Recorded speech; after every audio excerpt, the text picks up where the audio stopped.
Yes, welcome back to the program. 22 minutes past in Johannesburg, and you join us on the Facebook stream as well as our YouTube. Um, The largest independent online history project in Africa, South African History Online, has played a pioneering role in promoting a new people's history as well as history education. But the 20-year-old project needs more support if it is to survive. I'm joined now online by Mr. Umar Basha. He's a historian and documentary photographer, artist, political and trade union activist, and the Lifetime Achievement Award winner for visual art in 2015. He's also the founder of Sahu, South African History Online. Assalamu alaikum. Welcome to the program. Maalaikum salam. All right, Mr. Basha, now tell us the threat that is faced by Sahu. What is it right now? Why the need to call on more support? Well, we are dependent on donor funding, and we get very little support from the government until last year from Department of Arts and Culture.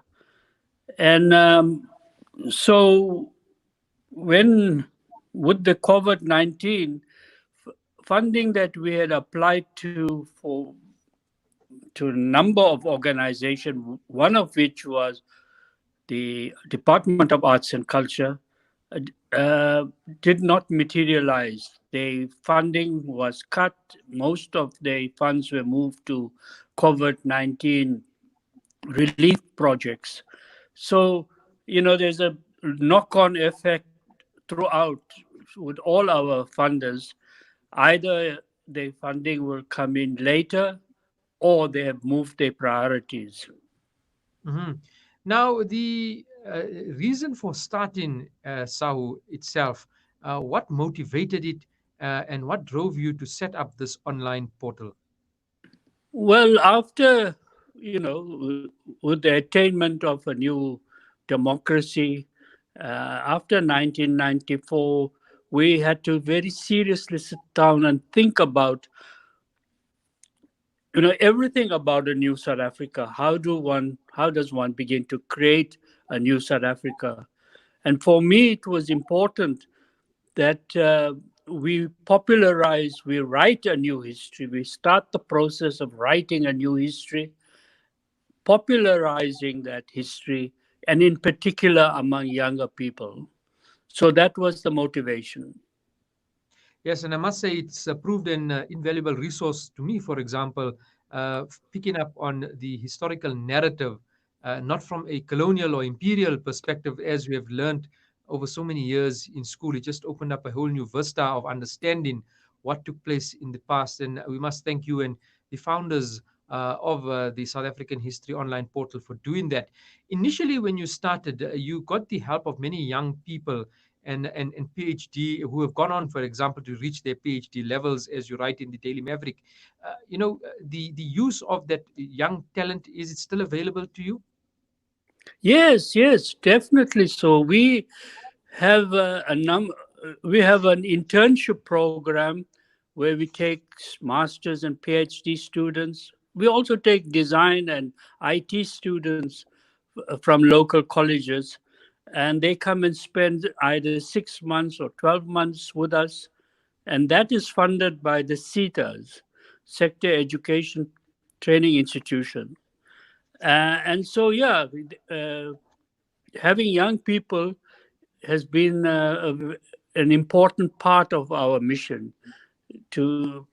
And we when we started South African History Online, websites, even email was still very, very young, and the penetration of uh, uh, you know IT in this country was also very small.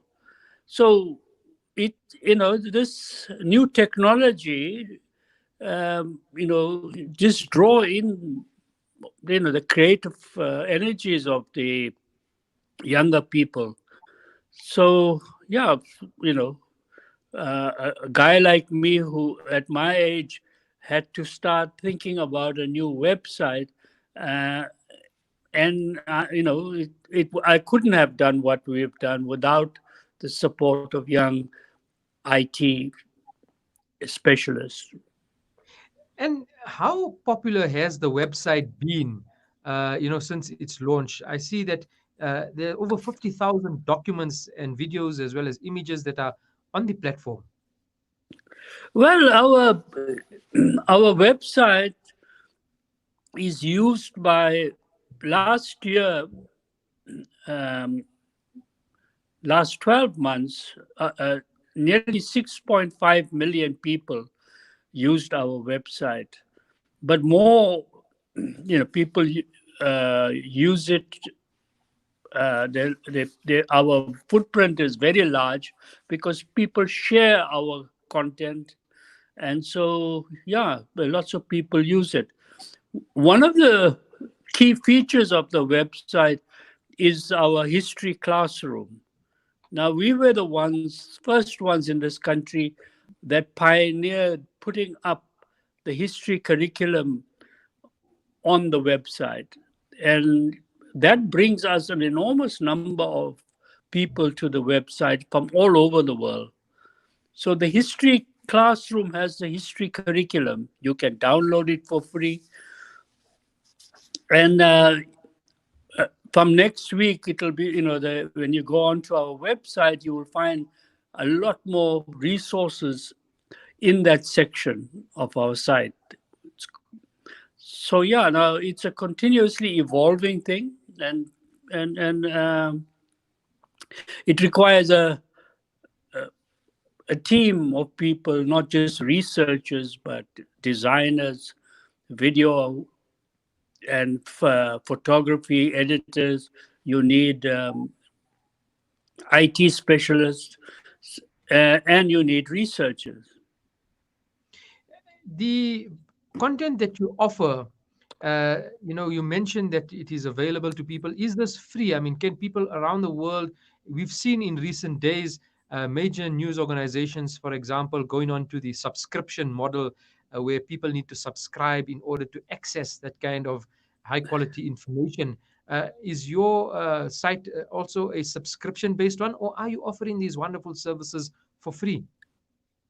No, we started right from the beginning to say that knowledge production, knowledge and education should be free. And so our website, we decided, must be directed to learning and teaching, and that should be supported by the state. And so, yeah, so we stayed away from advertising, and that has helped a lot. As I said, close on 60% of the traffic is from Africa, in South Africa in particular. About 30% of the traffic is from the United States and the rest of the world. So, it has a very large international footprint. And so, who would the appeal be going out to? Who are you targeting and trying to get your message to in order to supply that kind of? Are you looking at large corporations, CSI, funding, donor funding projects?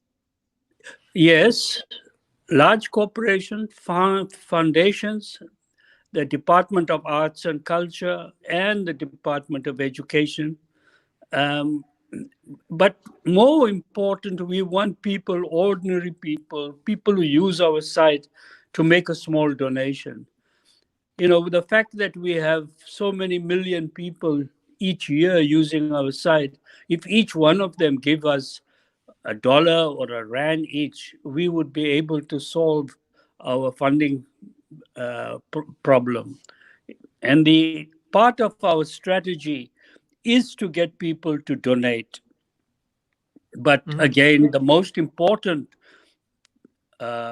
group that we target is the education sector. And so our strategy there is to work closely with the universities in partnership with each other so that we can jointly undertake research and raise funds that way.